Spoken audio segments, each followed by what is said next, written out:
ভূতের ভবিষ্যৎ বেশ উজ্জ্বল। তারা চাইলে প্রেসিডেন্টকেও বাড়িছাড়া করতে পারে। সেটাই দেখা গেল ব্রাজিলে। ভূতের ভয়ে প্রেসিডেন্টের প্রাসাদ ছেড়ে পালিয়ে গেলেন খোদ প্রেসিডেন্ট মিচেল তেমের।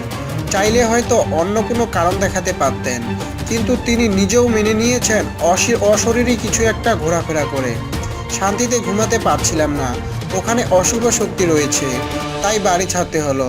অর্থাৎ পেলের দেশের প্রেসিডেন্টও স্বীকৃতি দিয়েই ফেললেন ভূতের অস্তিত্বে।